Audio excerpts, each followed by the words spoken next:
All right, hello everyone. It is Wednesday of week 4, and we've entered our home stretch here in the final week. And so we will take our first session of the week like we've done the rest of them throughout the month. We will start out with the discussion of the submissions from peer review from last week in week 3. You created your, we have a couple submissions from AngryBots, the new composition, and also the chiptune composition. So we'll take a look at those. We have 1, 2, 3, 4, 5. Looks like 5 different submissions there to check out. And then we will get into the new material to discuss the new week 4 assignments. So let's dive into our submissions here. Looks like we have one submission from the chiptune composition, one YouTube video here for AngryBots, another one here for AngryBots, third one down here for AngryBots, and a second chiptune composition. So let's go ahead and, we'll start here with the chiptune. The main thing we are listening for here is the composition defined by the restrictions of the project. So the real purpose of this chiptune composition is to give you a sense of writing a composition within particular restrictions of the hardware, and in this case we are mimicking the original Nintendo system with limitations in the number of simultaneous tracks that you can have, or the number of simultaneous instruments that can play, or sounds that can play. And also limited to the sound banks, the provided set of sounds that were sampled, that were sampled directly from the original Nintendo and Famicom systems. And there were other requirements that you had to have percussion, you had to have a lead melody.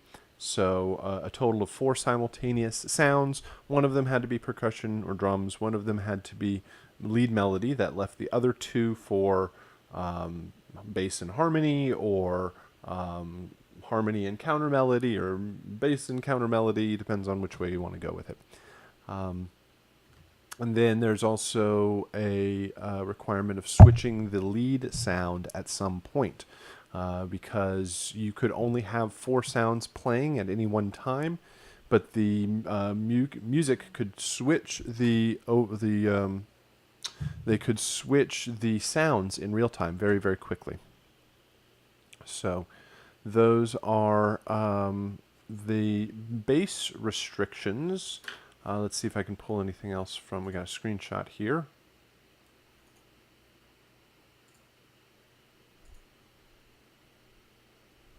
Right, so only 4 sounds playing at any one time, with something switching to a new lead melodic idea at some point. All right, let's check out the first one here. Well, that didn't work so well. How about this? Looks like it's broadcasting.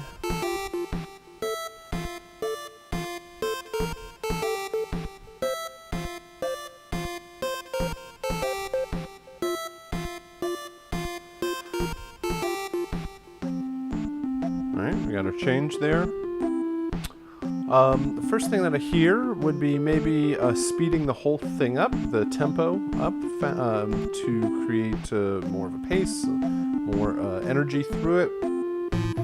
These compositions work quite well. Okay. They work quite well to be more staccato, faster overall.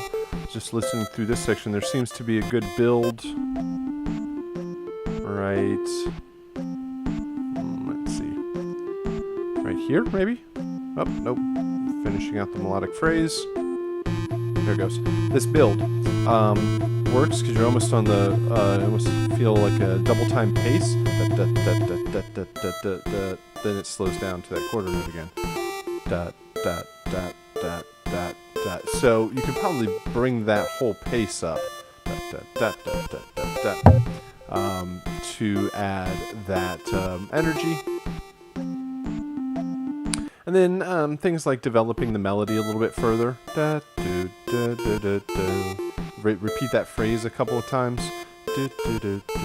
I mean, the chord change changes a bit below it, although there's not a strong harmonic instrumentation there.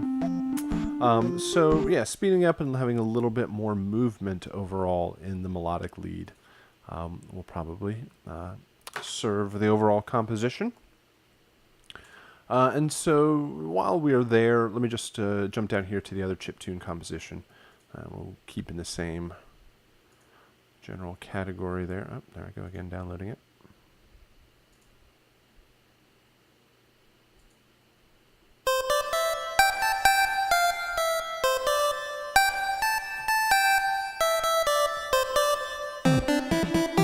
All right, drums come in. I'd probably start the drums from the very beginning.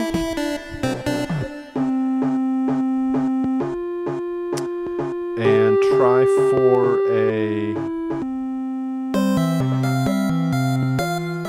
for more of a set or straight ahead drum rhythm. Hi-hats, kicks, or snares on the 2 and 4.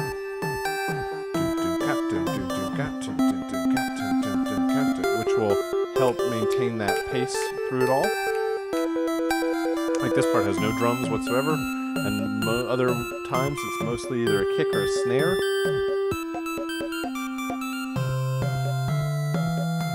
Melodically it works. The bass line works against it. Could definitely have another layer as a harmonic, either counterpoint or a progression.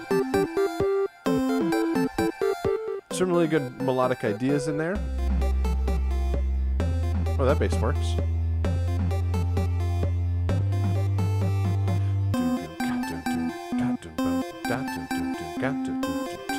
That kind of feel. Really having those drums play all the way through.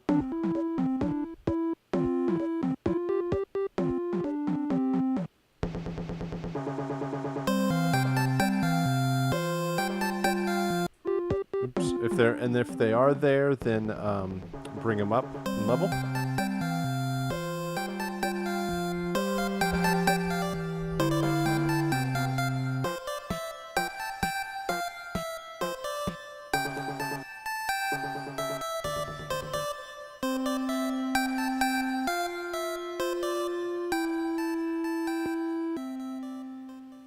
Fade out. Cool. All right, so yeah, more of a straight ahead pacing to everything in that chiptune composition, and should be will help out the overall feel of it. All right, so let me get a couple of these YouTube videos lined up. First one there, second one, and this one.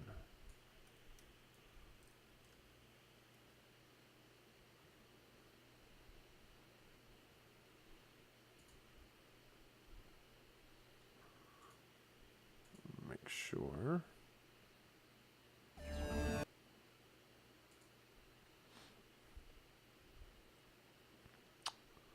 All right, we got 3 of those. Let's go ahead and start with the first one here.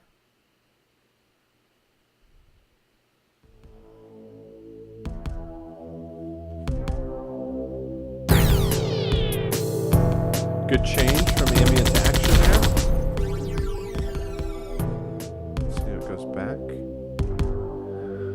All right, seems like there might seems like there might be some instrumentation that's repeated between ambient and action, and so that when they come in and out and they crossfade, it causes a little bit of issue. So maybe having more unique instrumentation in the action cues compared to the ambient cue, so you can have much more of a strong difference. Although the rhythmic difference here, when that first buzzer attacked, that drum rhythm came in, worked out well. Also, I think kind of helps that it hit pretty well on the on beat. The sound effects are quite a bit louder than the music, so the music could come up in volume, and when you make your own sound effects, you want to make sure that you listen to it compared to your music.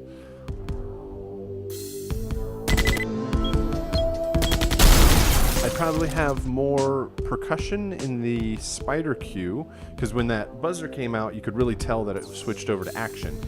This one, it was less of the ambient is sitting at a particular level, and you want the action just to come up even stronger than that overall.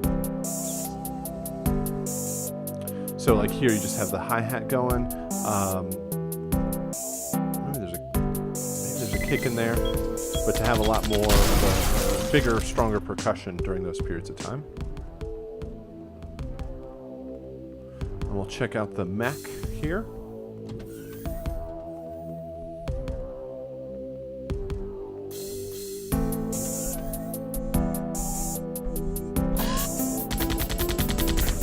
Yeah, again, the percussion should be big, it should be strong, it should be just lots of intensity when those robots come to attack. So I would say that the buzzer one actually had the strongest feel so far.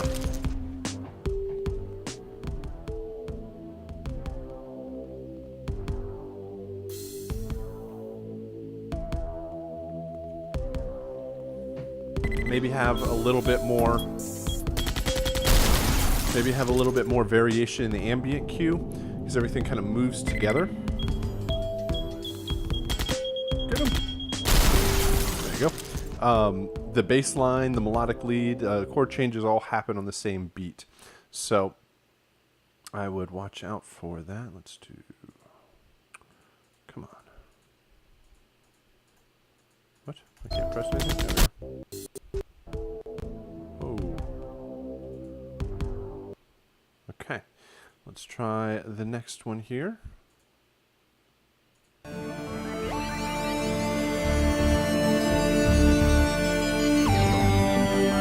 Starting out good so far. Ambient cue.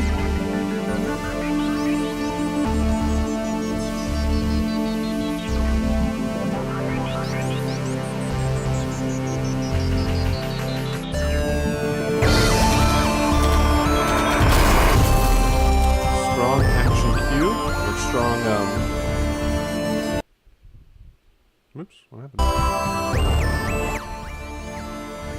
Strong stingers, strong change when it went over to the action cue.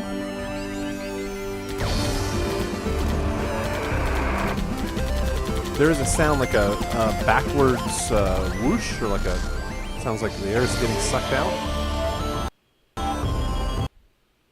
Oops. And that sound is a little bit loud overall.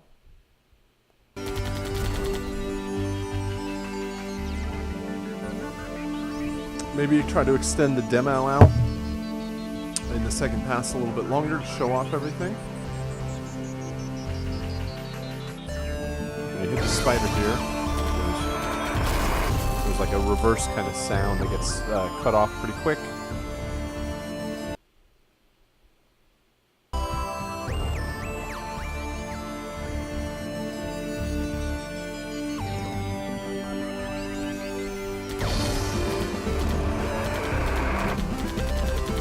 Disc get kind of muddy. Oh. There also seems to be a lot more in the right channel. So you want to watch out for that. You want to put more lead stuff down the middle so it's not off too far on one side. Certainly harmonic and supportive instrumentation can be spread out, but typically lead lines are straight up and down the middle. So watch the balance of the music. It also sounded like the bounce maybe kind of distorted overall, especially when you get the music plus sound effects and everything going on at the same time. So watch the balance. Watch the balance against the stingers also, but and create more intensity from the percussion in the action cues. You want to make sure that certain instruments really stand out in the mix, like the percussion's really hitting hard, and you have a strong lead melodic line for each cue. Actually had some good stuff like from the lead synths.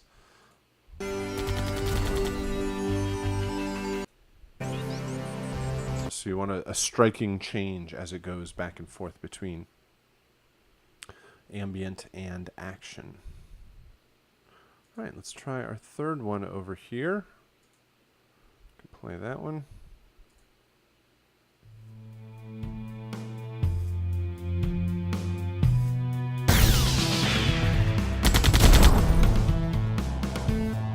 Good change from ambient to action. I would probably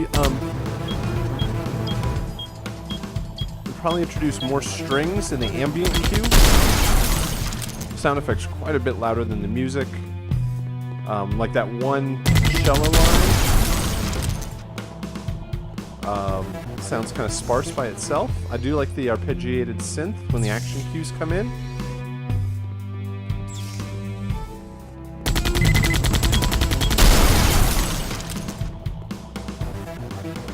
Have a little bit more movement, like the choir just sits, it sustains, the cello just holds whole notes there. Check out this one.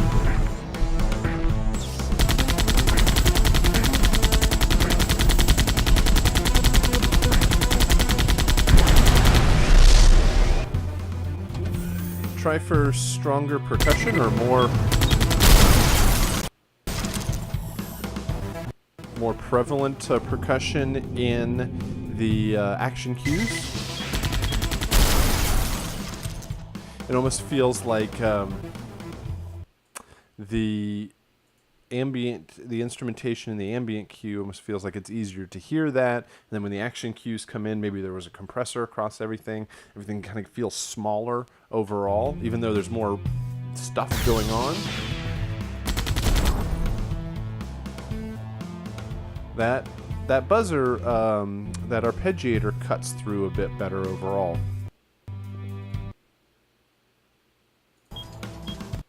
But when these spiders come in, come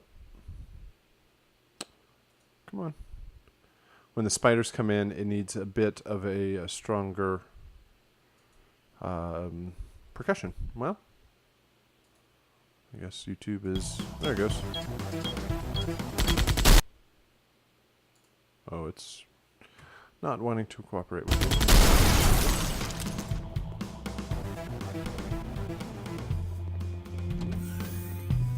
So, more strings in the ambient cue, more stuff going on in the ambient cue. Watch out for the mix and maybe any compression on the action cues, and just make sure that watch the balance between your music and your sound effects, and you just want to make sure your action cues really hit hard when switching from ambient.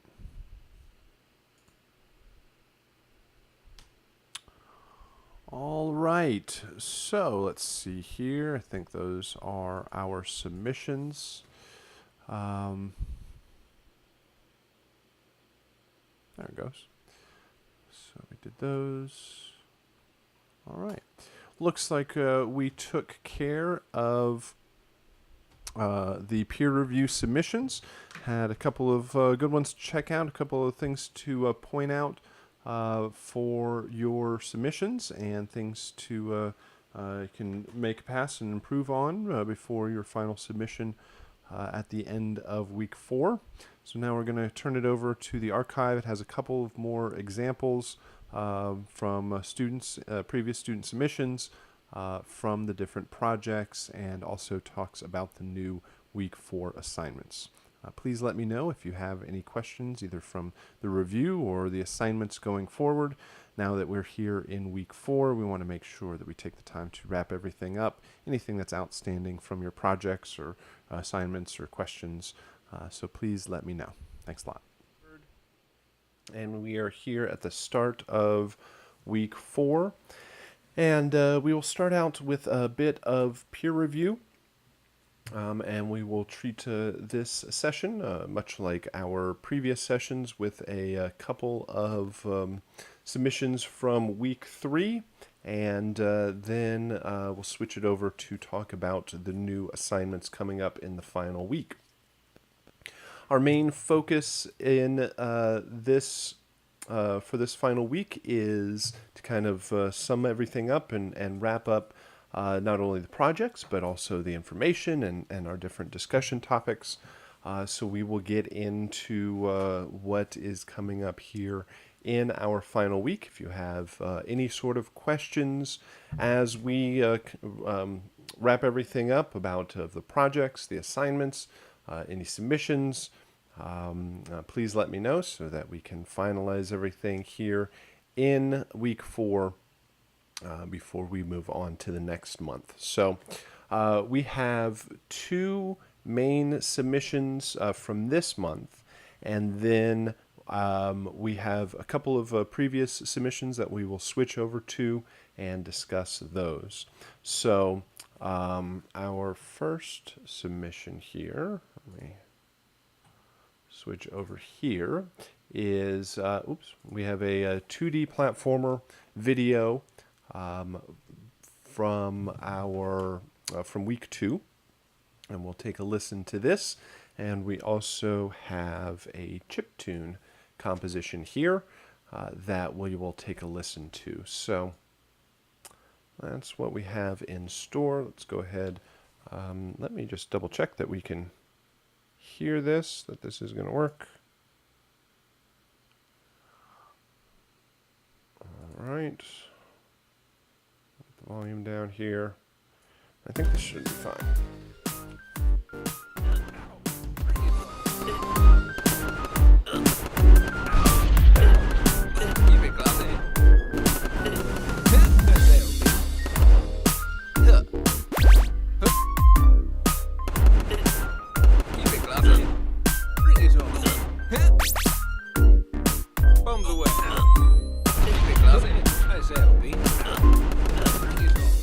I really like the groove of the music.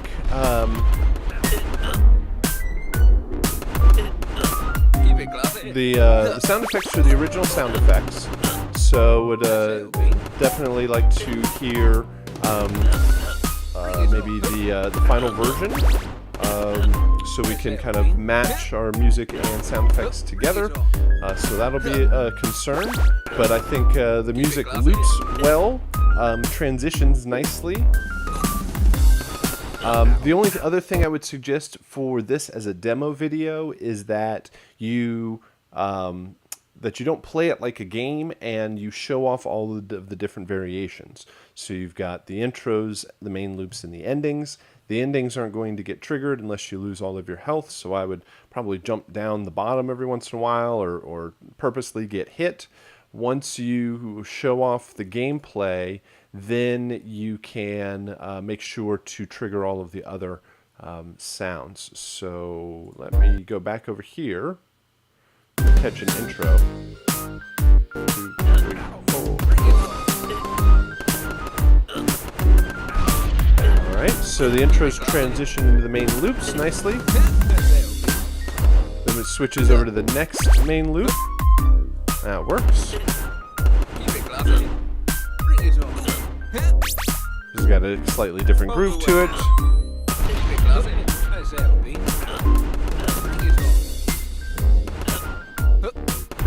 Alright, so let's see if we can get to an ending here. There it comes.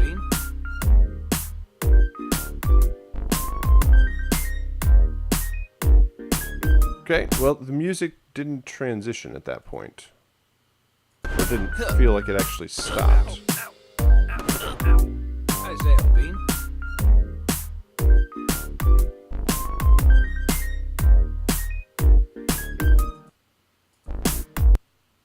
All right, so I would watch out for the endings, and I would trigger more variations there. How's that, Bean?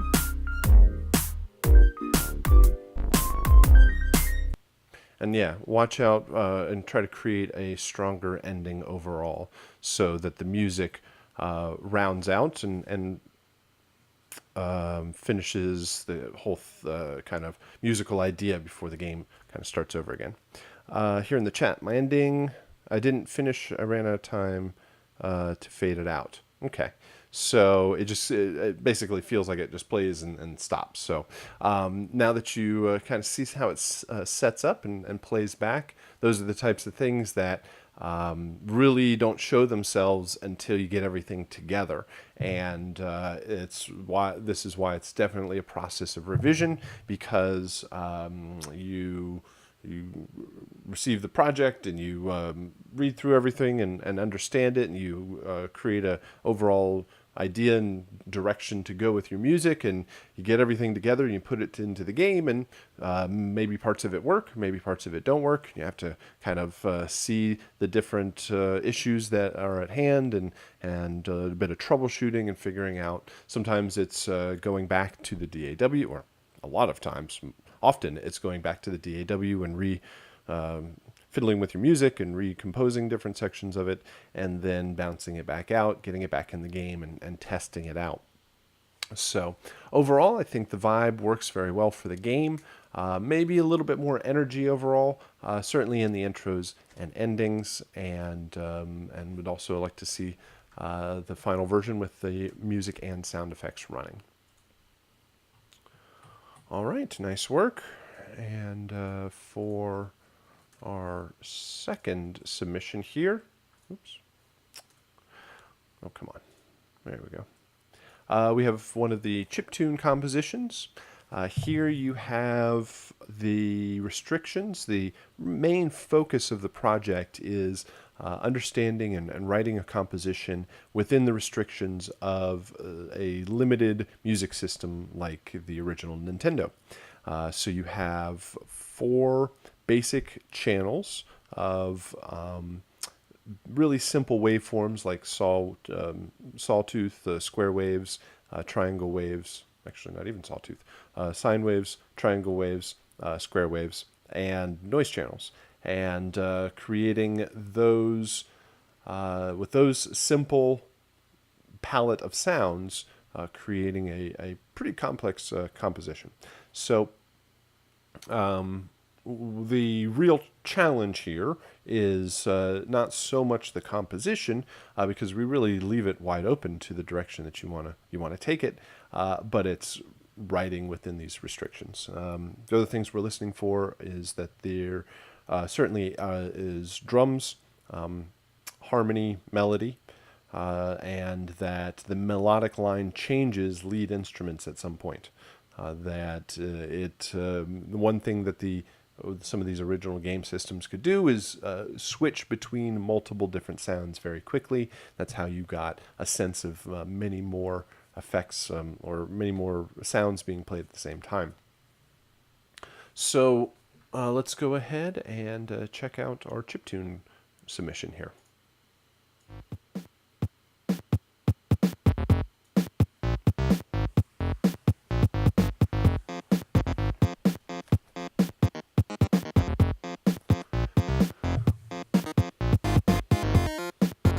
Okay, building up nicely.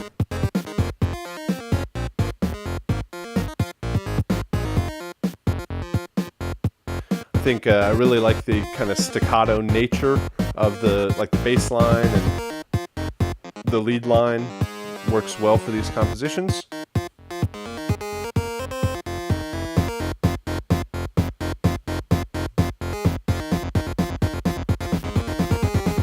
Like the build. Ooh, real nice.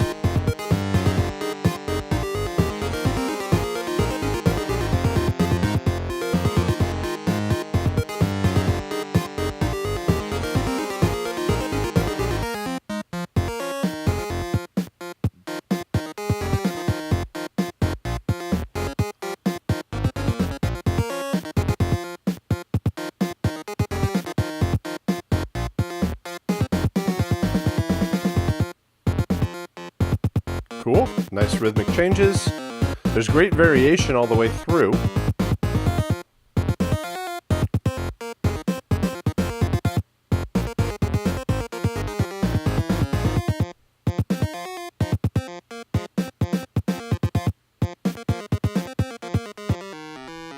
Hey, very good. So a lot to work with there. Definitely hit a nice quality mark, even within the restrictions. There was great grooves in there, kind of melodic, really sort of groovy and memorable riffs overall from the melody. The kind of, as I said, the kind of staccato nature of some of those grooves there in the middle, right through here. So this stuff with these sounds, if you are not using octaves and perfect fourths and fifths, can start really getting muddy and kind of jumbled up. And so using much more staccato kind of staccato notes will allow you that space in between to give you the bass that you're looking for and the kind of speed and movement. Then there was one part in here that had kind of the sustained chords that were used sparingly, which is good. That right there. So that kind of gives you a feel of what's coming up. And then even when it kind of builds here and takes over, there's some, even though there's like the sustained, more kind of pad elements, it doesn't get too jumbled up. So you got the drums, you got a bass, melody, counter melody. Kind of goes back to the groove to round everything out.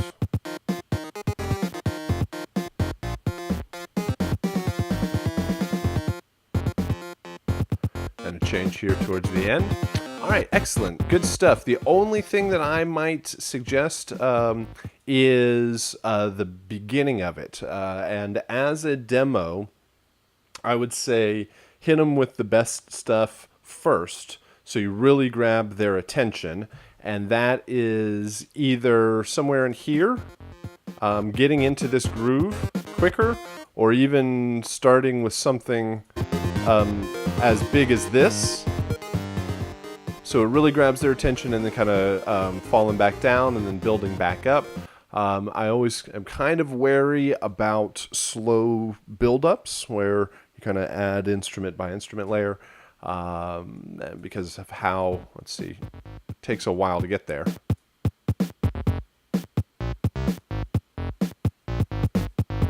So I'm 10 seconds in. I haven't hit like much of what's about to happen.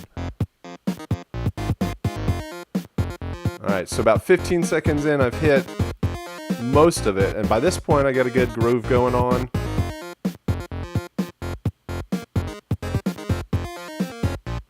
So about this point, most people are gonna move on to the next thing, often. And that's really when it starts getting good, because then when you start building up,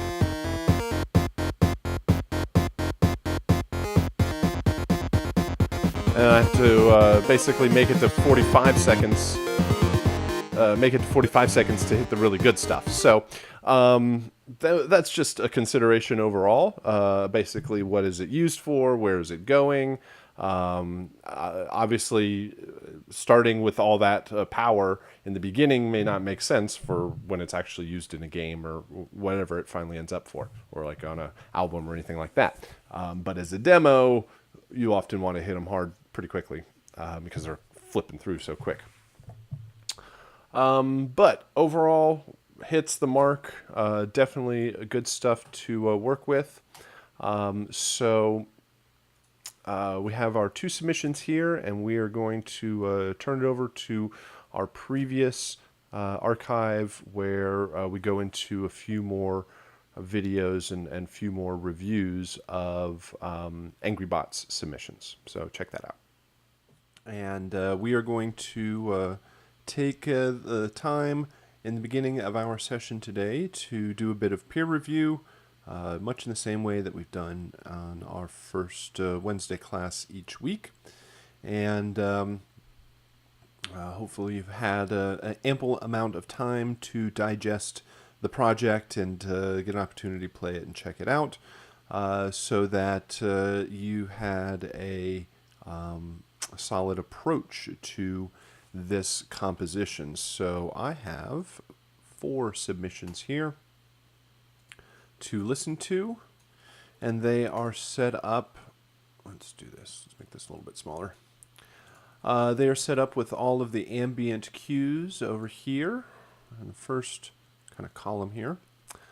Here in the middle, here in the middle we have the action cues, and each student submission has their own track, so it's not kind of stacked up anyway. And then we have the 3 stinger cues over here. So we'll take a listen to those and discuss the overall approach for this Angry Bots composition. And then we will also dive into the final round of assignments here in week 4. The last week is mainly focused on wrapping up topics and the projects, and then talking about how do you take the knowledge and the work that you've done in the class and apply it beyond the class. And hopefully one of the big purposes of the class is that you are introduced to this side of the industry, working on music for game projects, and you get a sense of what it's all about, and shows you that your music is just as viable in a video game as any other format, so that if these types of projects come your way, you get a bit of an understanding of what type of work it might entail. And hold on just a sec. I have to pause one moment. All right, sorry about that. And so to pick back up, we're going to take a listen to the submissions here from the... can't see my screen. Hold on. There we go. So we will start out by listening to these projects, and then I was going through a discussion of week 4.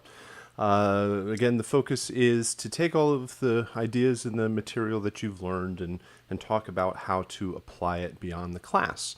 So the focus of the projects and the material that you learn and work on is to have a working game project with your custom music and sound effects that you can show off to clients and future employers, and add it to a demo reel, add it to a portfolio, and talk about how you can best demonstrate and show off the work that you have accomplished in not only this class, but hopefully it piques your interest and you investigate kind of more of this direction in the games industry. So our last round of assignments here in week 4 and the topics overall talk about how do you take the projects and put them in the best form so that you can demo them, show them off, have them available. Because music for a game, well, music that is intended for a game, by itself is difficult to necessarily understand and put in context. The best way to show off your music for a game is to actually put it into the game.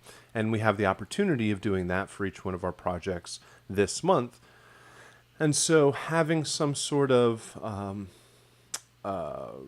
means to demonstrate your music in the context of a game, and we'll talk about the advantages of you have the game itself, the music, the sound effects, and the Mac application that is the game that you've hopefully had the opportunity. Well, you did a round of video captures for 2D platformer, so You created all the music, you created all the sound effects, you placed it into the game, played the game, tested it out, listened to it, maybe took the opportunity to make any changes or make any updates to it, and did a video capture or video representation of that music and sound effects working in the game. So our projects through this week and our topics, certainly in our next topics in the class on Friday, we will discuss how do you find clients, how do you find projects, how do you get started in the industry, how do you take what you've learned and apply it beyond the class. So that's generally the direction and intention for week 4. We'll start here with these projects, and then we've got a few assignments to discuss for the rest of week 4. All right, so let's dive into our discussion or review of Angry Bots. We've got 4 submissions here, and I'll start out by doing an overview or talking about an overall approach to this composition and to the music for this game. We'll talk about how ambient and action are working together for this project, and where the stingers fit into the progression of the music, and then we'll take a listen to each one of them and see what we have with the submissions here. So as I mentioned before, this first column, we have 4 student submissions. Every student has their own track with the 7 audio files for this project. And we have the first column here are all of the ambient cues. The main function of the music soundtrack for our Angry Bots game is the idea of switching back and forth between ambient and action. And they're represented in a series of WAV files here. The ambient music is going to be heard most often. If nothing else is happening in the game, the player will hear the ambient cue. So we discussed it needs to be about a minute or 2 minutes long, so that it has ample time to develop and change and explore new ideas. Much more. So far, we've written in 4-bar loops, 8-bar or 2-bar loops, 4, 8, 16-bar loops, things like that.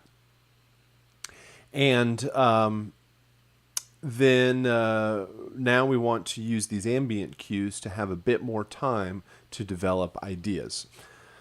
So whether that is change and variation and development in melody and harmony, or whether it is adding and subtracting instrumentation and changing the tone and aesthetic over the course of the cue, the ambient cue does not mean the genre of ambient music or anything too simple or slow or like a single drone that doesn't change or have any sort of modulation to it. You can have drums, bass, you can have harmony and melody and more of a traditional structure to the music through the ambient cue, or it can be more towards the idea of tones and soundscape and building a foundation for this composition through the use of musical sound design, using instruments beyond their range or using them in unique and interesting ways, using a lot of interesting effects. So it does not have to be a traditional approach to it doesn't have to be a traditional musical approach. That's more of what I'm saying. But it can develop ideas and have a lot more freedom in its kind of texture of the sound. It needs to loop so that by the time it reaches the end of the file, it needs to sonically and through the mix and through the volume, it needs to be able to return back to the front of the file with no issue. What else? The ambient cue. One of the main things that we are listening for in this composition is an intensity level difference between the ambient cue and the action cues. The ambient cues can have drums and bass and kind of power and intensity and strength to it, but however strong the ambient cue is, the action cues just need to be bigger and louder and stronger than that. So you typically don't want to have too much power, too much energy or percussion rhythm in the ambient cue, and leave some of that, or leave a place to go up higher in the action cues. Action cues typically bring the drums and the percussion and the power and the intensity necessary to mimic the battles with the robots. So now, yep, that'll send us over here. Well, I guess I could start out looking at these 4 ambient cues. Visually, they look like they're set up correctly. They look like from the beginning to end, they're set up ready to loop. And a level-wise, they look like they are at appropriate volume. So, at least visually, looks like it works out. The action cues. The action cues are heard during the battles or the engagement with the robots. Each one of the robots jumps awake and attacks in some sort of way. And our challenge here is, how do we go back and forth between the lower intensity ambient music and the higher intensity action music? So we want to make sure that there is a striking difference between ambient and action. Each robot has its own action cue or theme. You have more opportunity to switch instrumentation and have more variation in your instruments from one cue to the next. The buzzer cue does not necessarily need to sound like the mech cue or the action or the spider cue. Keeping it in a similar key, keeping it at a similar tempo helps with transition back and forth, but the instrumentation can vary and should, so that each robot has its own thematic idea or voice, so you know what's coming after you. Even if it comes coming from off the screen, you still know, even before you see it, which robot is coming, because you hear their thematic music. 8-bar cues, the battles are really quite short. Hopefully you've had the opportunity, now that you've made the music, to actually put it in the game and test it out. That the way the music transitions between ambient and action can be one of the more challenging elements of this, because when you are going from a lower intensity ambient music to higher intensity action music, it's an immediate hard cut and switch. Then when the battle is over and you're returning from action back down to ambient, then that's going to happen over a 3-second crossfade. The action music will continue playing for 3 seconds while the ambient cue fades in, action cue fades out, and it returns back to that ambient piece of music and sits there for as long as it needs to before the next battle happens. So 8-bar loops, intensity, power, we want to make sure that level-wise, sometimes we get like reverse dynamics between the ambient and the action, where the ambient doesn't have a lot of energy in the rhythm, but there's a lot of power and low-end bass in their choice of instruments. So sometimes the ambient cue can actually be stronger in volume than the action cue. So we want to watch out for those sorts of variations in dynamics between the two. So these cues look like they're ready to go. The only one that I just noticed right now is this one looks to be basically half the length of the other ones. So you'll need to extend out that particular cue. They all look like they're strong and level and volume and intensity. So they should, well, we'll see how they nicely they transition back and forth. Okay, this one here in the chat. This one's set to a different tempo. Is it double? Looks like it's perfectly half of the other one, so it might be double. Okay, cool. Then that works. We'll take a listen to it. It depends on, well, we'll get to it. It depends on if what elements are doubled. You might, I don't know so much about creating, I guess it's 8 bars. It's just playing twice as fast, but it's half the length. So while, yes, the assignment says 8 bars, this might be something, if everything's sped up, then it might need to be extended twice as long so that you have whatever your phrasing is here has enough time to develop in the same amount of time as the other one. So whatever. So we'll take a listen to it. The good thing is that in all that is it's all intentional, so that's very good. So the stingers are meant to add embellishment and signal the change from ambient to action, or really signal the battles happening in the game. You'll hear it every single time a battle starts. The game randomly chooses one of your 3 stinger cues to play and plays it at the exact same time that the action cues come in. This provides a small transition sound that is a bit random. Each robot has its own action cue. And every single time you encounter the buzzer or the mech or the spider, it's going to play that exact same piece of music. So this stinger provides a little variation as a little randomization each time those cues start. You want to make sure that they are strong impacts at the front and they fade out to silence. All of these look like they are the correct shape, where you are starting out with a strong waveform at the front and it tails off relatively quickly down to silence.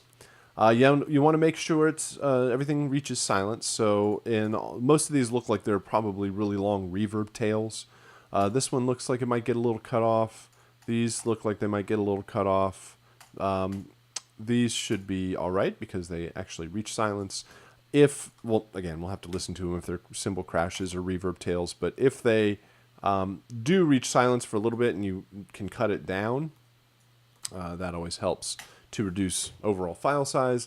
Not particularly to our project because the size of the files and the amount of files aren't really going to ever get all that big. But in a larger sense, you should just get into a habit of cutting off any tails that are unnecessary to over thousands and thousands of audio files in a game. It reduces file size. So again, visually everything looks set up correctly. So let's go ahead and dive in and take a listen. Make sure that this is working correctly. All right, so we'll start out with our first ambient loop here.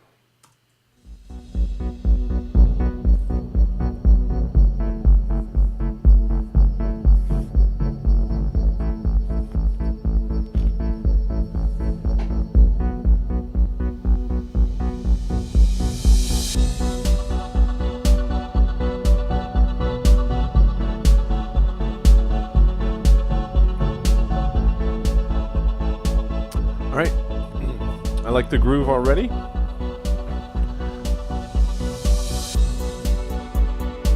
We've got elements that are added in every couple of bars.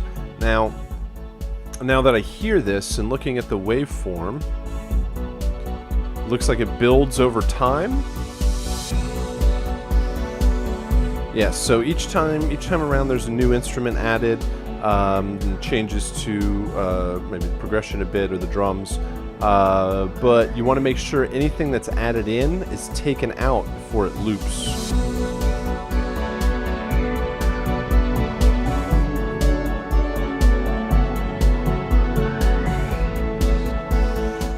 There's good little melodic stuff in there.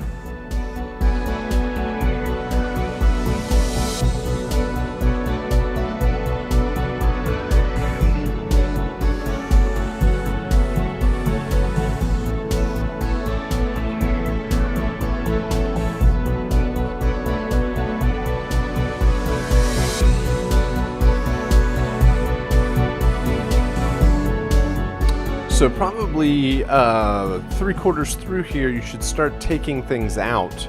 So when it loops back around, it can return back to the less instrumentation.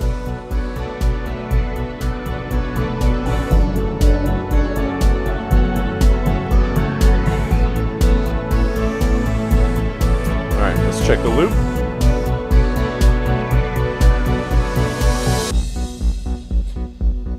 Yeah, the cymbal crash works as it goes around, but there's a lot of instrumentation that's kind of like sucked out, and you want to make sure that you want to kind of lose the player over this minute or two worth of music. You want to kind of lose the player so that they don't know where the loop happens. So musically and compositionally, I think it works well. I like the groove, I like the melodic ideas and the changes through there.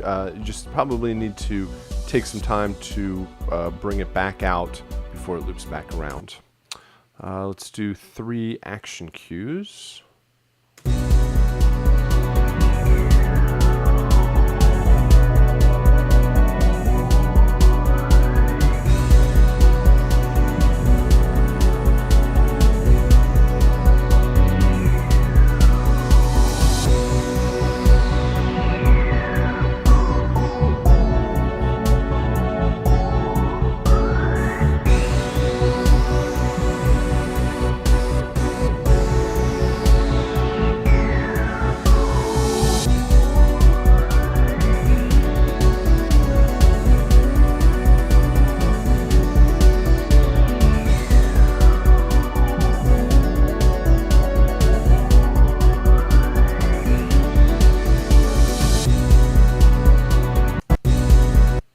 All right, let me go.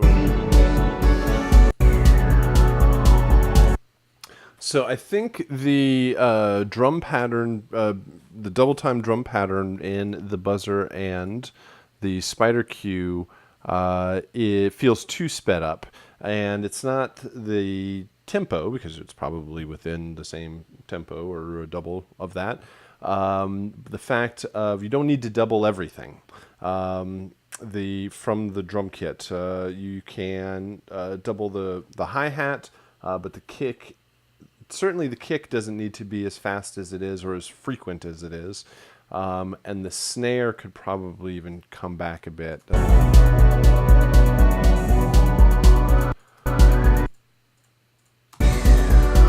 And over here,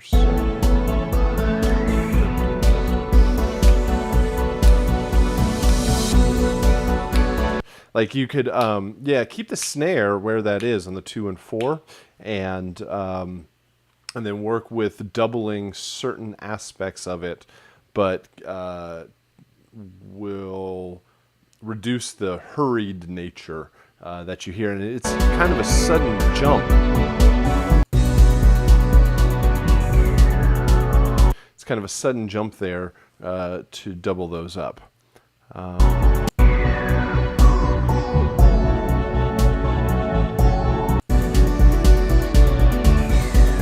Like there's some melodic stuff that is that works double time in the spider cue. I believe it could actually come out a little bit more forward in the mix.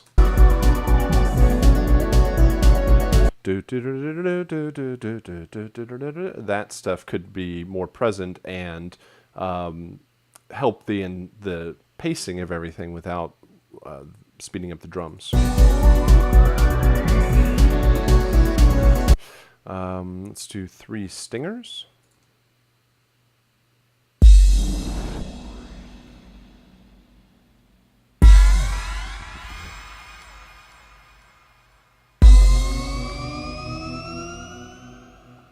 Cool. I think the second two are going to be able to be heard better because they have a bit more in the higher range, higher frequencies. The delayed modulation thing in this first stinger could either come up in volume or add something in a higher register to be able to stick through, especially when it goes over to this. Oops, it goes over here. It's very constant, the sound, so you want to make sure that those will cut through when these action cues come in. Let's see. Test it out here.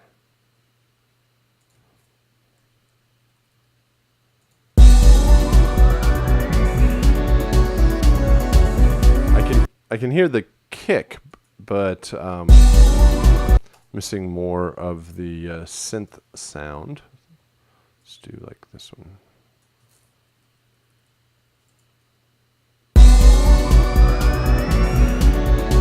Yeah, I really like the rise in there because it helps the anticipation. Okay.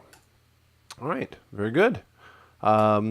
So yeah, watch the building in the ambient cue, build and then return back down. Watch the doubling up of the percussion through the action cues, and maybe a little bit something to cut through for that first stinger cue. All right, very good. Let's try our next one here, starting out with the ambient cue.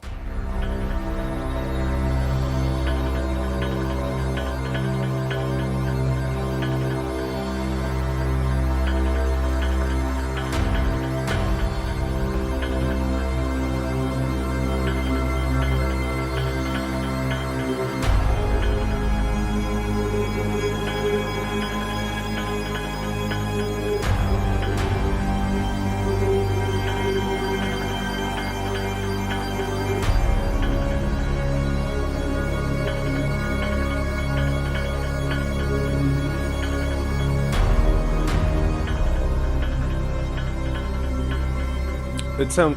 I like some of those big hits. Although, yeah, it does get. Feels like it pushes up against the limiter, is being squashed back a little bit.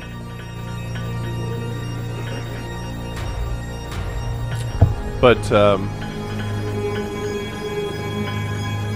between those big hits, you've got the pads with almost like a kind of a glissy kind of sound with the stuff in the higher frequencies. I was thinking something like an arpeggiated bass line that helps establish the rhythm.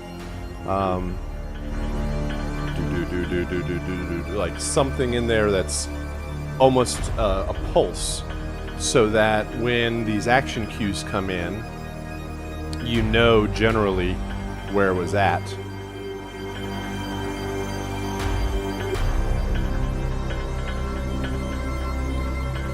Yeah, and on the dark and eerie side, you have a lot of the frequencies, some parts of that pad or whatever have a lot of stuff going on in the higher range, and there maybe could be a little bit more in the lower end. It depends on my headphones and whatnot, but let's go ahead and jump over here.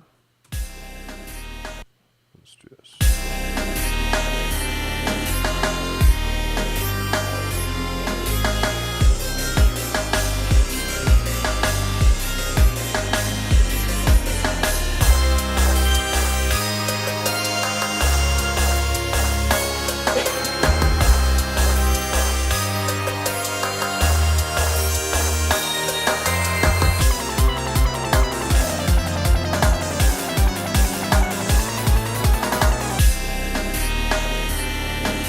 Cool.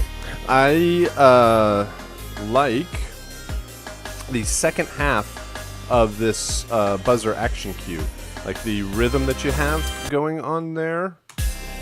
This one seems a little too sparse or slow. It kind of speeds up here, something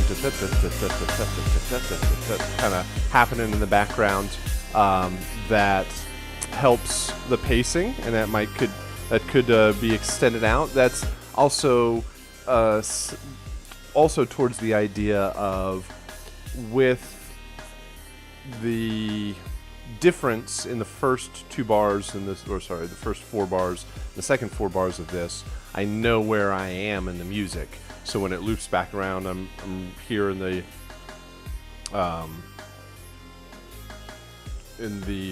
less intense area. Then over here it comes in with a little bit more percussion and pacing to it. So then on the mech, I think the mech works well.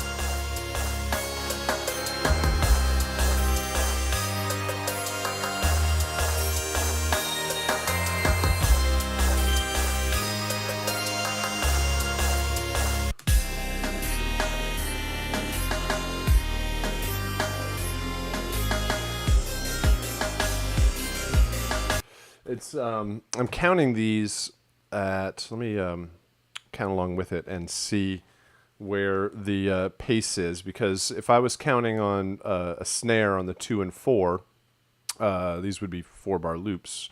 1, 2, 3, 4, 2, 2, 3, 4, 3, 2, 3, 4, 4, 2.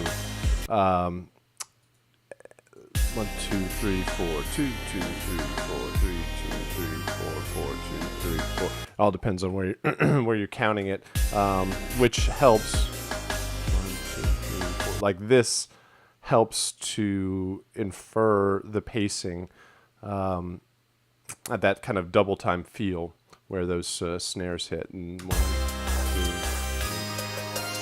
3. Here, 2, 3, 4, 2, 2, 3, 4, 3, 2, 3, 4, 4, 2, 3, 4. I definitely think this could be extended out. I definitely like what you do here, and all the quick movement. It really works for the spider. But I would just extend it out another 4 bars to make it less repetitive than these over here. I mean, no, to make sure it is less repetitive like these over here, because these aren't repetitive. So that's what I hear there. Action. No, stingers. Cool.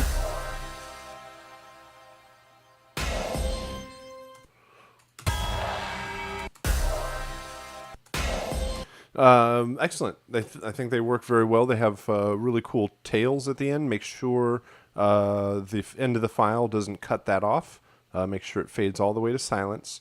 They could probably be louder in volume in the, like when you bounce it, and these first two have a pretty strong impact at the front, but this one might have a little bit more like a bassy hit, or it's kind of there in the it's there in the second part.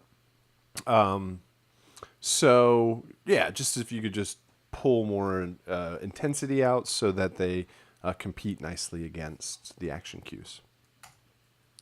But as for aesthetic and vibe and instrument choice and intensity difference, I think all the thick synths and big hits work well in the ambient cue. I think there's some good grooves and percussive ideas through here, and it's more of formatting it and how they're going to work together. So good job. Another good one to check out. We'll go down here and try the next one.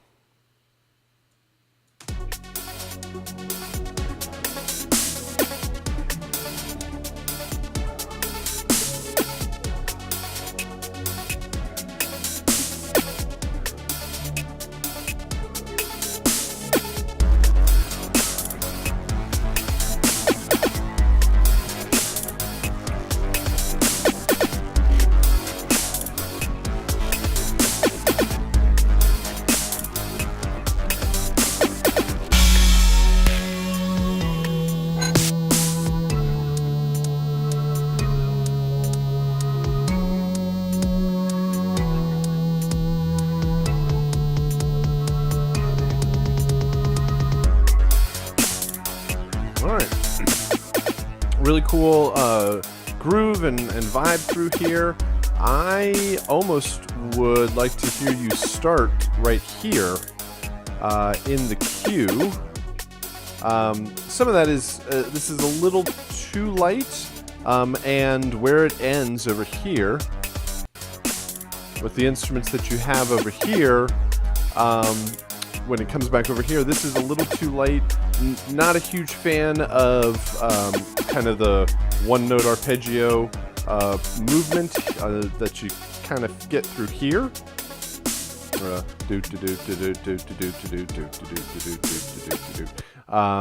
But once you reach here with all the good low end,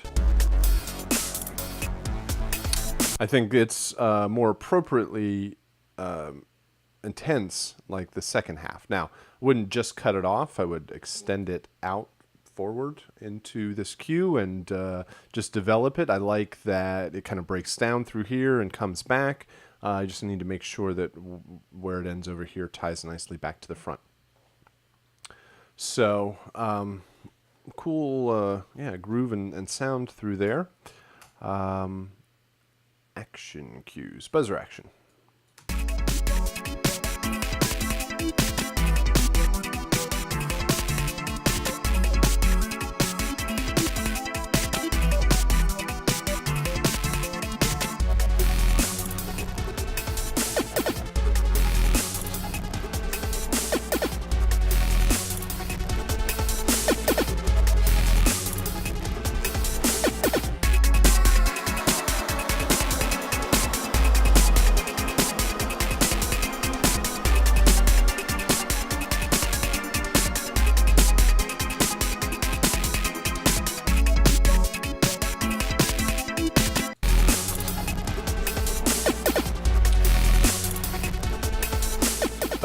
So I like, let's see, the kind of pace through here works. Let me just hear it against this again.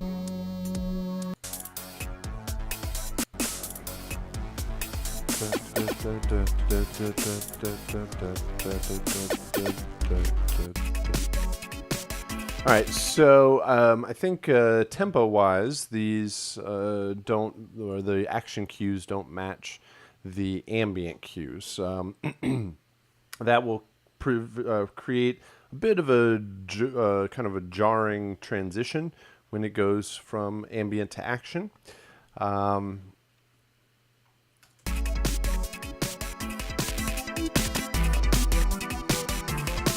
The first half and the second half of this buzzer action cue are a bit too similar overall. I really like the mech. I think the instrumentation and the intensity works well.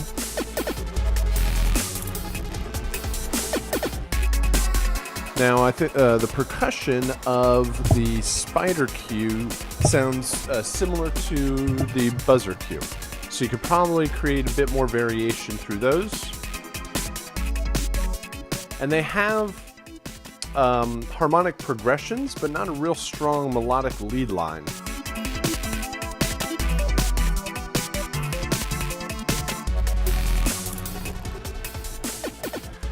All right.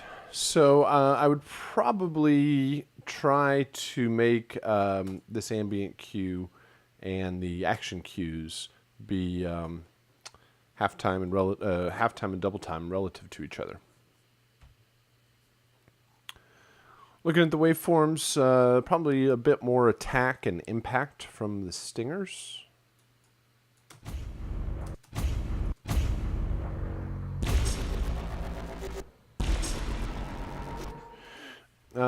Make sure, number one, they don't get cut off at the end. They could probably extend and be longer to have room for reverb tail or more decay. There's a drum or an impact hit that is common between all three of them and should probably not be reused to create a bit more variation from one to the next. So I like what they're doing. I think they sound dark and intense.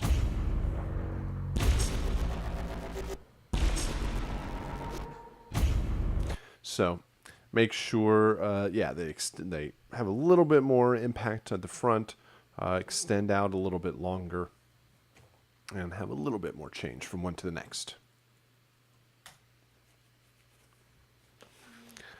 All right, very good. And we'll try one more here with our ambient cue.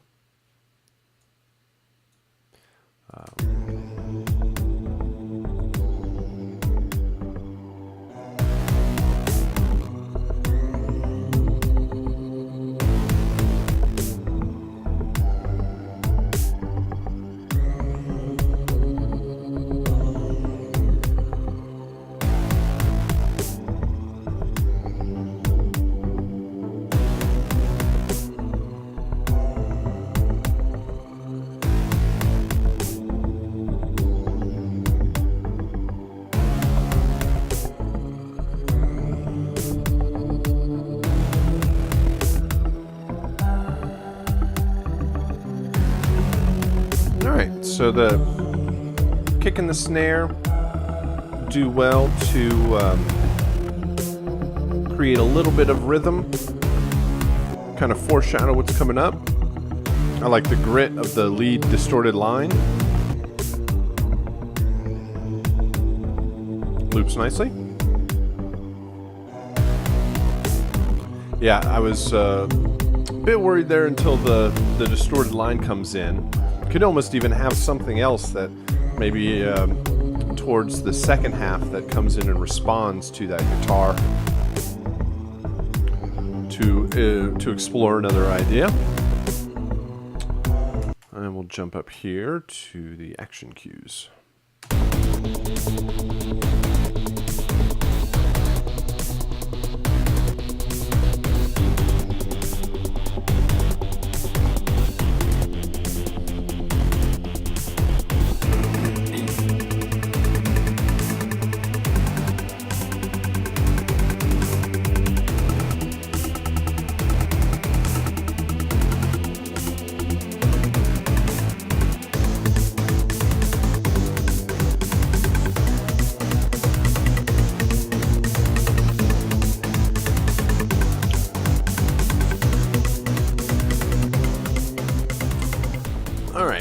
I feel you should try more variation in the instruments from one cue to the next, especially having that distorted guitar part in each one of them, or distorted synth part in each one of them. Either have more change to it, like what you've done with the rhythms work, I think. Let's change here. Yeah, there's enough change in the energy from one to the next that works, but hearing the common instruments in each one of them might get a little bit repetitive, even though they're changing their rhythmic approach each time. But you want to make sure that you have the opportunity to use a wider palette of instruments to provide more of a unique sound to each bot. And three stingers.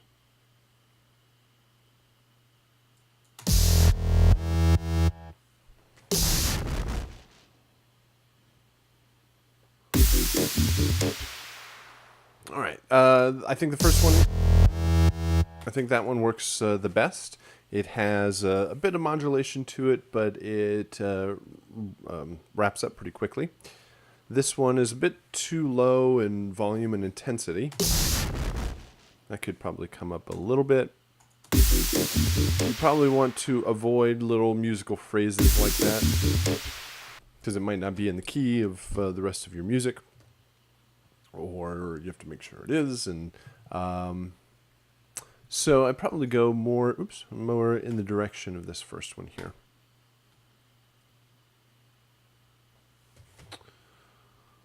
All right, looks like we have made it through all four of those.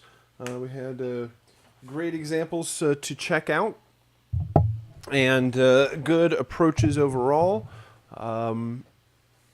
most of what was discussed is the formatting of the music to prepare it to work in the game, how the music shifts and transitions from ambient to action, the looping of the files, how it builds and recedes back down, how the stingers work against the ambient and the action cue. So that it gives us some good ideas that to if we need to make any changes and a new direction to follow. All right. So that is our peer review for the Angry Bots composition from week 3. Next thing we will jump into here is the new assignments for week 4. But first, before I do that, let me take a quick pause. Hold on. Let me know if you have any questions so far.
All right.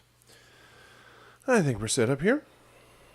So, as mentioned earlier, in week 4, we are mainly focused on wrapping up all of our projects, creating a video capture of the work that you've done, showing it off to other folks in the class, and doing the composition description for Angry Bots to finish everything out. So we're going to start here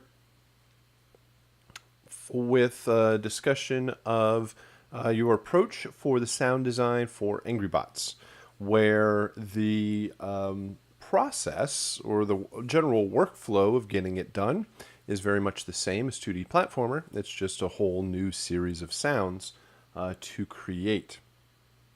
So the first thing that I would suggest you do is get access to the original sounds and put them into a Logic session so that you can build your own sounds while referencing the originals. So when you download this assignment,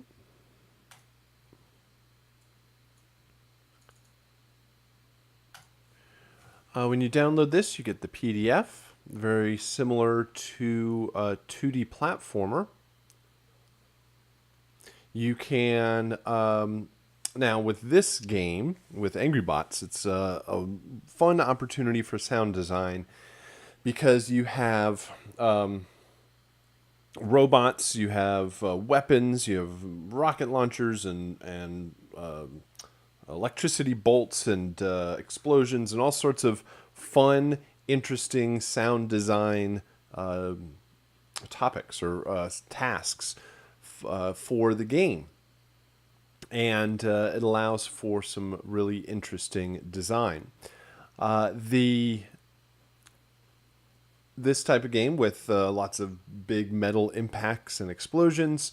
We don't necessarily expect you to go take a sledgehammer to your car or wreck it or anything or blow it up to record for the sake of the project, but instead we can use library sources from weststarmusic.com or freesound.org to actually gather some really good source material. So there are a lot of explosions in this game, and there are a lot of doors, like Star Trek kind of doors that automatically open and close. So you get screenshots and a small description of each one of the cues, so we know what it refers to. And then playing through the game, you should get an idea of what all the sounds generally sound like, or what they sound like as a whole. Here is your asset list for Angry Bots. These are the 22 sounds that you need to create for this game project. And you can find the originals of these in the game itself. Drag those out of the way. Let me go get a copy of Angry Bots.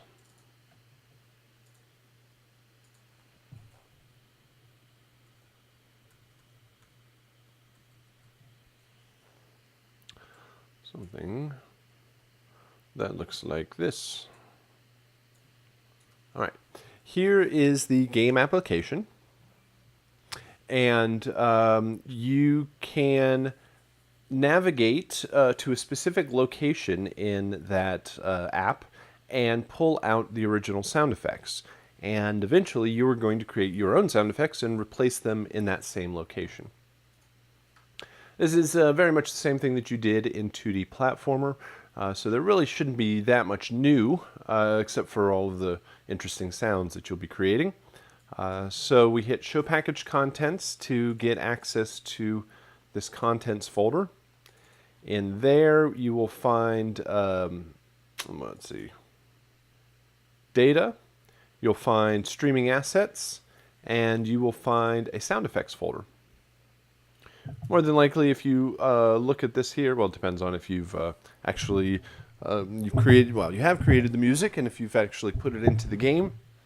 Your 7 music files would end up in this music folder, but if you go into the sound effects folder, this is all of the original sound design from the game.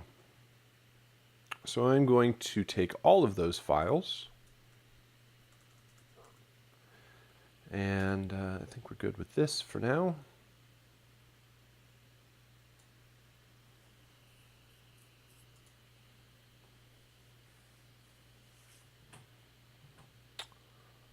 Let's get Logic to give me a new session.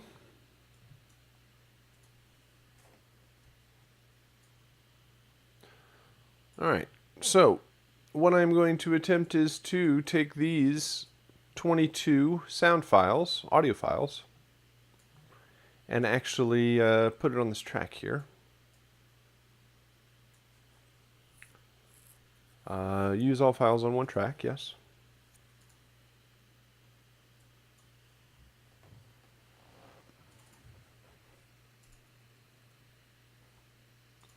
Now, once you have all of the original sound effects in the game, in your DAW, you can create a couple of blank tracks below where you will do your own sound design.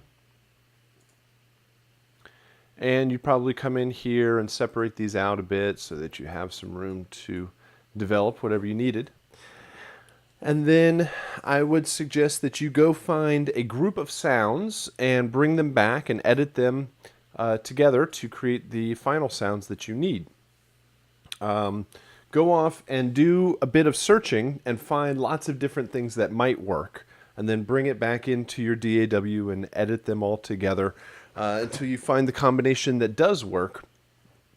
What you shouldn't do is say, okay, I need first one, ambience, SFX _ambience _exterior _rain. So I need a rain loop. So I go out and I go search for a rain loop. I bring it back in. I edit it. I name it, or loop it, and I name it, and I bounce it out. Then I want to go to an interior hum. So I go back to the sound effects library, find the file, edit the file, loop it, bounce it. And then I go that process over and over again. You probably don't want to repeat that same thing over and over again. Go find the sound, go bring it in, edit it, process it, name it, bounce it out. Instead, I would go find a lot of similar types of sounds. In this game, there is a lot of explosions, and there is a lot of those automatic doors. So you can find a lot of different door sounds. Please go, something that is good to search for in this case is hydraulics and pneumatics, actuators, sometimes maybe servos, can give you some of the whirring and opening and closing sounds that you need for that door. So we're going to take some time here to listen to all of these sounds, wherever they may be.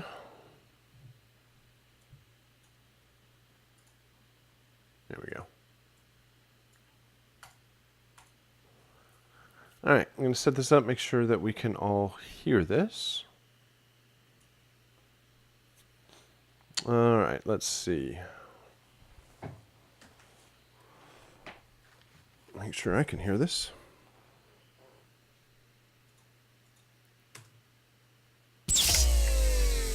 All right, that seemed to broadcast. Can you give me a heads up in the chat that you can hear that?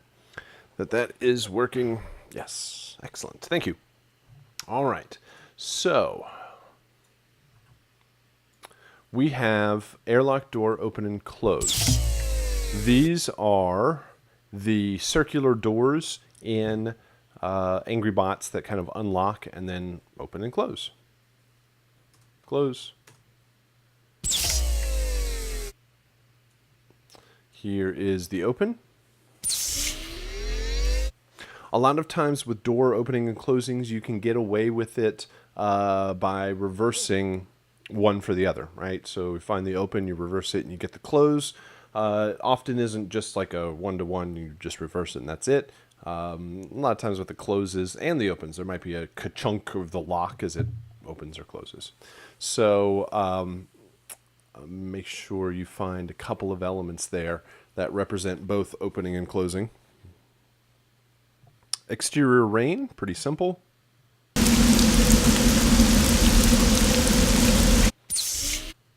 So rain sample.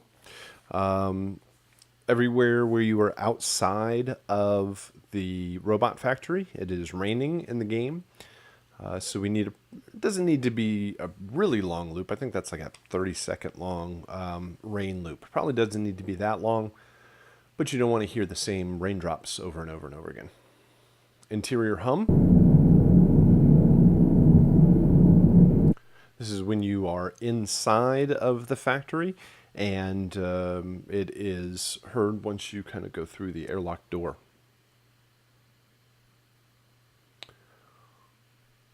Destroyed explosion for the flying buzzer. Now each one of the robots has its own destroyed explosion when you defeat it.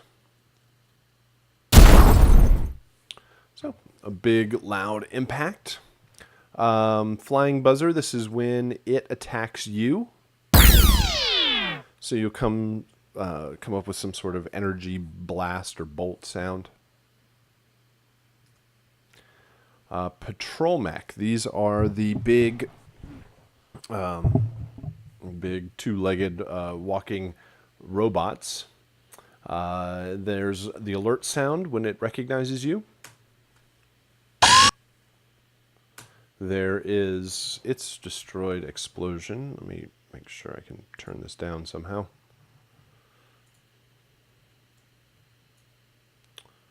Check. No, that didn't seem to work. Oh, where am I? Right here. All right, I'm going to turn this down and see that. See how it affects.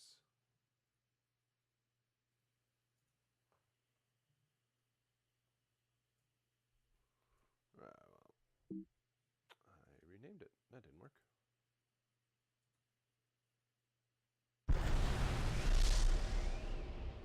Okay, I think that turned it down a little bit. Anyway, it's a extremely large explosion, the biggest one in the game. So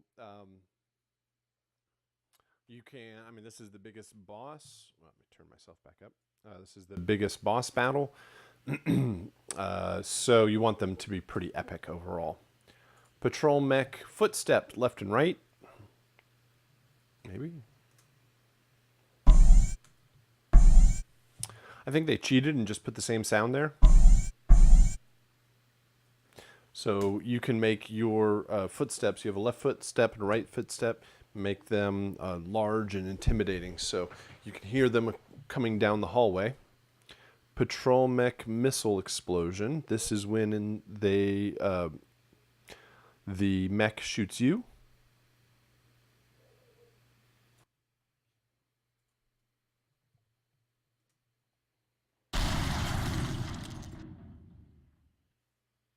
So it's a very loud, strong impact. Shoot missile. Right, that's when they fire the missile at you. Spider alert sound when it jumps awake. Simple alert. Destroyed explosion. This is when you destroy the spider.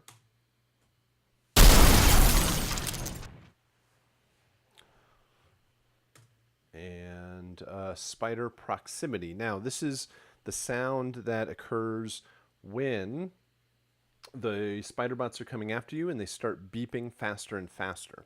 So you will hear beep, beep, beep, beep, beep, beep, beep, beep, beep, beep, and just according to proximity will determine how fast the beep happens. For your sound, you just need to make one quick beep. Very simple. The game takes care of the rest. The game will actually repeatedly trigger it depending on how close or far away that robot is. Spider self-destruct. This is when the spider self-destructs and blows up on its own. I think that's a pretty weak explosion, but there you go. Interior doors opening and closing. Can kind of hear the pneumatic arm opening and returning back. Locked door opening.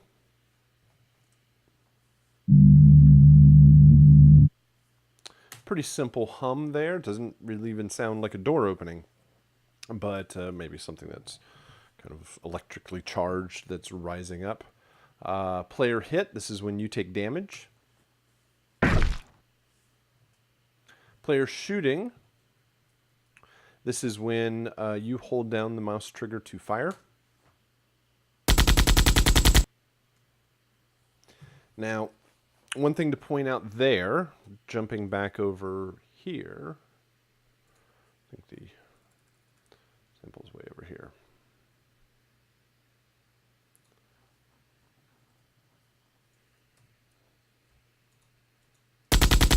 Yeah. Here's the sound file in Logic playing back. You would probably be best to follow the timing of these shots in this wave file very closely. 1, 2, 3, 4, 5, 6, 7, 8, 9, 10, 11, 12. There are 12 shots here, and I think it's very closely timed with the muzzle flash animation in the game. So you probably want to pay attention to that and kind of follow the rhythm of that particular sound. Where did I go? So that's player shooting, and the last one is terminal hacked. That's when you stand next to the computers and hack the terminal to give you access to the locked doors. So those are all 22 of the sounds that you will be building. Take those, import them into a Logic session, spend some time organizing everything, and just go out and search a whole bunch of sounds, bring them back in, edit them, prepare them, and name them and bounce them out ready for this project, just always make sure that you hit mute up here before you bounce to make sure that the original sounds don't make it in the game.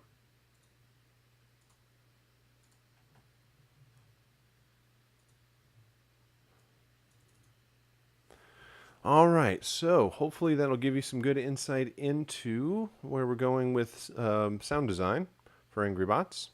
Let me know if you have any questions.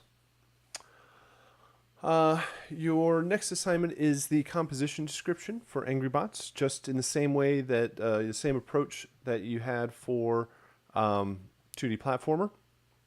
Same kind of information generally. Create a video capture, which we'll talk about here in just a sec. Take a session screenshot. Melody and harmony, give you information about your melody, harmony, and rhythmic approach. List all of the instrumentation. This might be a little bit more because of the fact that it doesn't have to be similar between each one. Information about each one of the cues, ambient cue, action cues, and the example cues, and then a screenshot of how to set everything up, along with a screenshot of how your mix is doing. So that should be pretty comfortable by this point. After going through one round of those, you should be familiar with the type of information that you provide.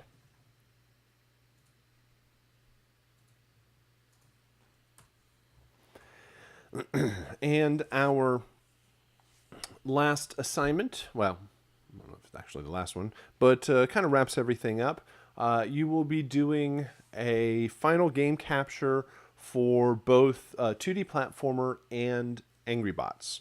So by the end of this week, you will have completed all of the music and all of the sound effects and implementation of 2D platformer. You will have completed all of Angry Bots and sound effects and some other effects overall.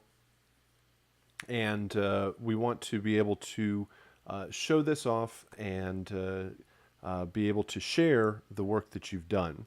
So we have the project's ready to go. You've already created one capture for 2D platformer. And maybe you have, well, actually, no, when you did that, you had both music and sound effects in there. Maybe there's some revision, maybe there's something that you changed. You'll create another video capture for 2D platformer, or let's call it a final one, probably a better way of saying it. Then you'll also create another video capture for 2D platform. No, I said that. For Angry Bots. And both of those are going to be uploaded to YouTube. Now, where did I go? Uploaded to YouTube and shared in a discussion post. Then we get to see everybody's final results and everybody's final version of 2D platformer and Angry Bots that they worked on throughout the month with their music, their sound effects, everything custom. Your game captures are probably, well, they are the most useful form to show off your game music work. The music and the game application itself, you have a 2D platformer application, you have an Angry Bots application, and those are yours. Those are for yours to show off and email around, add them to your demo reels, post them up somewhere and share them, like put them in Dropbox and share the link. People can download them, check it out, play the game, but there are a couple of roadblocks to all of that. The main one is that they need to have a Mac in order to play the game. And you aren't in control of their gaming experience directly. I mean, yes, you're part of the music aspect of it, but how they play the game and what they're doing in there and how they hear the sound effects is unique. And there's no telling that in a day, or no, well, in a week or a month or more likely a year or 2 years or 5 or 10 years from now, there's a chance that the application won't necessarily run on your computer. There'll be different hardware, different software, different operating systems, and Apple's kind of notorious for forcing people to catch up with all of their new versions of software while leaving certain things behind. So What I'm saying is there's a somewhat of a good chance that that application isn't going to be the best form to show everything off as being the only one. It's great when you know that they're gonna how they're gonna check it out and how it's gonna work, but a video is very straightforward. Nobody has any issues with clicking on a link and watching a video. With the download, there's another problem with the distributing the game application is people, rightfully so, don't necessarily feel very comfortable with finding some random file on the internet and downloading it, playing it on their computer. Even if it is you and they completely trust you, and or you're like applying for a job or talking to a client, sometimes they're quite hesitant to run applications on their computer. So a video, nobody really has an issue with clicking on a link and watching a video. And that video is going to stick around longer. A really good example is I have final bounces and video files and audio, like the final stereo 2-track WAV file of a lot of different projects that I've worked on, but I don't have the original sessions that work on any system anymore. They're just either too old in their versions, or to put them back together, it's a different computer and the plugins are all different, and to put them all back together might be a bit of a puzzle. Same sort of thing with the game, and being a piece of software, there's a chance that it just is not going to work someday. So having a video representation of that, you're pretty safe to assume that it's going to work for a pretty good amount of time. Then the other side of that is you also then get to control the gaming experience. It's you playing the game. You show off the best, everything that you want to show off in the best light that you can. So they're not getting frustrated by the game, and so they hate the game, they hate your music. Or they love the game so much that they haven't even been paying attention to your music. Or those sorts of things come in every once in a while. So having a video capture that shows off your work, shows off the final version of everything, and puts it in a nice, easy package with a bow on top that you can send out to a client, that stuff is very, very valuable. So this assignment will have you, you'll first finish both, well, you've already finished 2D Platformer, but finish 2D Platformer, finish Angry Bots, make sure everything works as you intend, and then create the strongest presentation of the music and sound effects as you can. And then you're going to post it up on YouTube. You'll share it in this discussion post, can comment and see how everybody's kind of final version ended up, and then add it to your longer term demo reel. Here in the chat, no matter how much I practice playing the games, I'm still terrible and my videos look terrible because of it. What do I do? For the purpose of this class, I am not grading that in any way. For that portion of that question, it's perfectly fine. Just as you don't have to play the game with any skill, just hopefully you can reach the point where you trigger the different pieces of music. Even if you die over and over and over again, that's the main thing that I'm looking for. In the larger sense, in a professional version of it, I've had people ask other people just to play the game who have a bit more skill. I mean, I've had let's say students of another generation that have kids or grandkids that come in and just play their games for them to show it off. So I don't know if that's if that's possible, or if you have somebody else that could come in and in the professional situation. Again, for this project, it's not a concern. But if you want to have some sort of like base level of, hey, look, this is cool and I want to show it off and this is how it all works, having somebody come in and do it. It's like somebody having somebody better than you sing your song as a songwriter. Like, I can write you a song, but I'm not the person to sing it for you. So that kind of thing can work out. So no, it's not have any effect on your grade by any means. The only, well, I guess another thing to point out with the video captures is I'm not grading you much on the content of the video as much as the process of getting it done.